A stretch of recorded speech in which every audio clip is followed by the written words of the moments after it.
interessante. Você falou da crise que houve entre o Galvão e o Reginaldo, e acabou sendo solucionado depois com o Cabrini, né, fazendo a reportagem de ficha, mas imagino que houve um momento de muita tensão de não saber o que fazer ali, de lidar com essa situação. Se você quiser dividir com a gente um pouquinho de como é que foi administrar aquela crise naquele final dos anos 80, ali, dos anos 90, era um desafio, porque tentar fazer o pessoal de casa não perceber que estava tendo uma crise ali. Sim, foi muito chato, né? E depois os dois mesmo reconheceram, inclusive nem deram entrevista para mim, que foi uma bobagem aquilo e tal.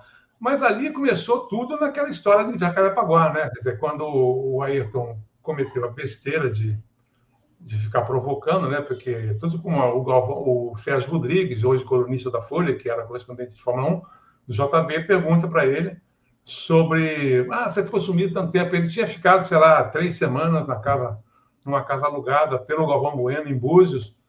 E aí o Sérgio pergunta na maior inocência, né? Por que você ficou tanto tempo fora e tal?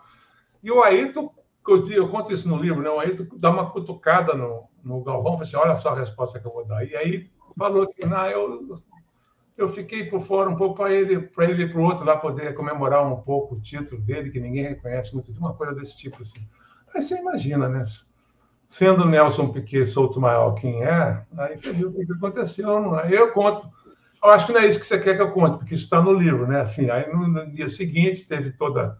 O JB deu a notícia, aí o Piquet chama um repórter do JB, que eu esqueci o nome agora, mas falou, escreve aí. Mandou ele escrever a resposta. Aí o repórter ainda divertiu ele. Piquet, isso vai dar uma merda. E aí... Não, escreve aí que eu estou mandando. Tá.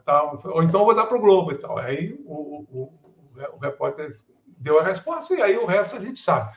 E aí, dentro da TV Globo, o que foi interessante foi que, na verdade, é o seguinte, o Ayrton nunca foi, a partir do momento em que ele começou a brilhar, ele nunca foi exatamente um assunto jornalístico da Globo. Ele foi quase que um produto da Globo, no bom sentido.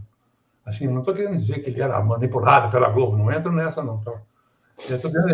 Foi um produto no sentido seguinte, era um conteúdo que a Globo tinha e que a Globo queria preservar, entendeu? Então, em função disso, a Globo tinha uma preocupação muito grande de ter um relacionamento bom com ele e tal.